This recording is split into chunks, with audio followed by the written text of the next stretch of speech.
आज Doubtnut app download करें। Doubtnut पर अपने सभी गणित, रसायन विज्ञान, भौतिक विज्ञान और जीव विज्ञान के डाउट्स का करो सफाया। बस प्रश्न की फोटो खींचो, एक ही प्रश्न को क्रॉप करो और तुरंत वीडियो सोल्यूशन पाओ।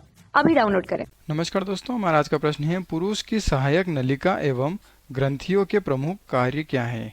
यानी कि हमें प्रश्न में पूछा गया है कि जो नर होते हैं उन नर की सहायक नलिका और उनकी ग्रंथियों के क्या क्या कार्य हो सकते हैं। तो सर्वप्रथम हम देखते हैं कि पुरुष की जो सहायक नलिका होती है वह शुक्रवाहक नलिका को कहा गया है। तो हम लिखते हैं कि शुक्रवाहक नलिका को हम पुरुष की सहायक नलिका कहते हैं। ठीक है, और यह शुक्रवाहक नलिका क्या करती है कि जो मनुष्य में पुरुष के अंतर्गत जो वृक्षण होते हैं, क्या होते हैं, वृक्षण होते हैं, यह वृक्षण क्या करते हैं, शुक्राणु बनाते हैं। तो वृक्षण से शुक्राणु का स्थानांतरण करने के कार्य जो होता है वह शुक्रवाहक नलिका का होता है। तो हम लिख सकते हैं कि वृक्षण से शुक्राणु का स्थानांतरण करता है। क्या करता है, वृक्षण से शुक्राणुओं का आदान प्रदान करता है, या हम लिख सकते हैं कि वृक्षण से शुक्राणुओं का स्थानांतरण करता है। ठीक है, तो इसके अतिरिक्त दोस्तों जो शुक्राशय होता है वह क्या करता है कि जो चिपचिपा द्रव्य होता है उसको स्त्रावित करने का कार्य करता है। तो यह जो होता है शुक्राशय, यह शुक्राशय क्या करता है कि चिपचिपा द्रव्य स्त्रावित करता है। यानी कि हम लिख सकते हैं कि द्रव्य स्त्रावित करता है, और वह द्रव्य कौन सा होता है, वह द्रव्य चिपचिपा होता है। तो इस प्रकार के चिपचिपा द्रव्य को स्त्रावित करने का कार्य करता है।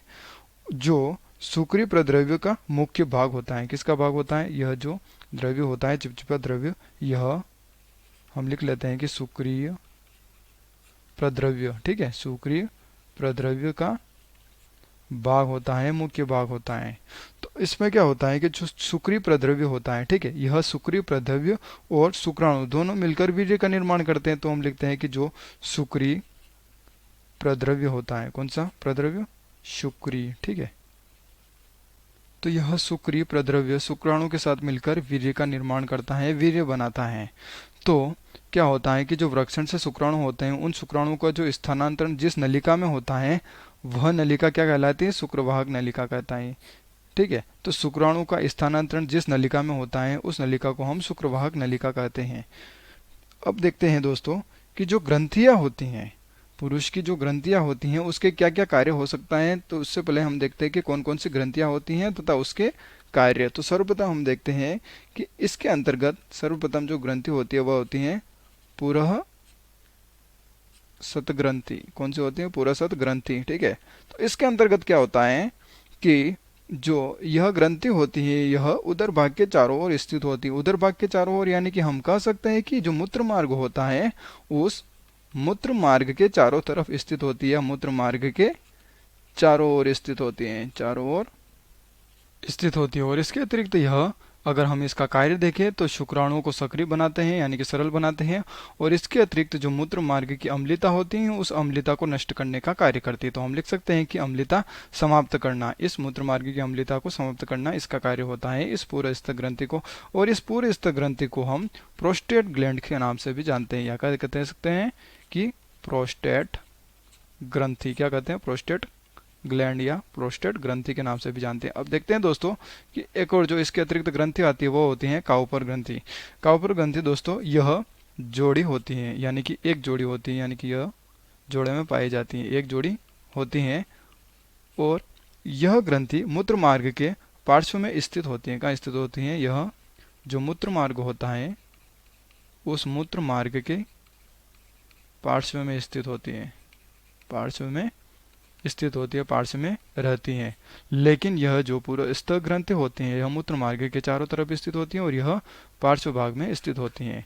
और इसके अतिरिक्त दोस्तों इसका जो महत्वपूर्ण कार्य होता है वह जो भी द्रव होता है उसको चिकना बनाता है। यानी कि इसके अतिरिक्त यह कार्य करता है कि इससे क्या होता है कि एक महत्वपूर्ण चिकना द्रव स्त्रावित होता है।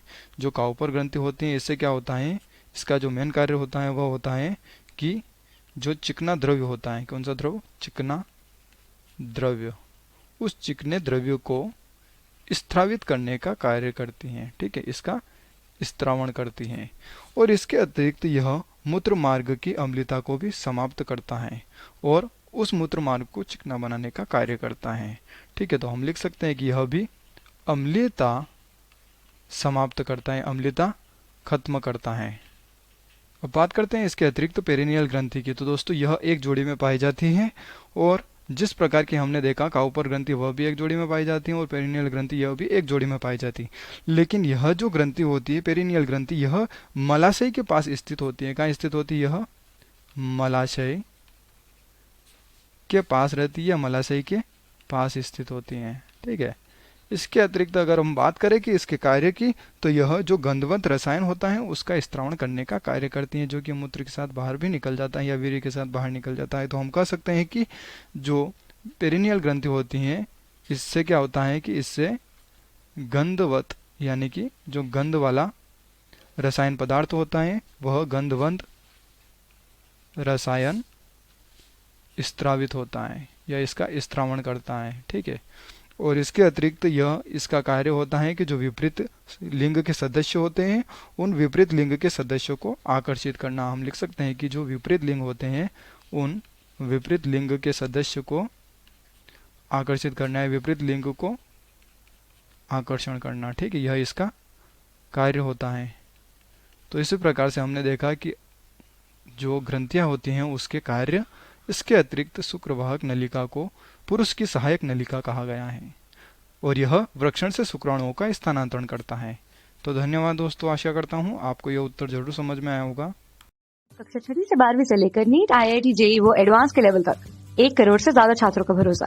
आज ही डाउनलोड करें डाउटनेट ऐप या व्हाट्सएप करें अपने सारे डाउट्स 8400 400 400 पर।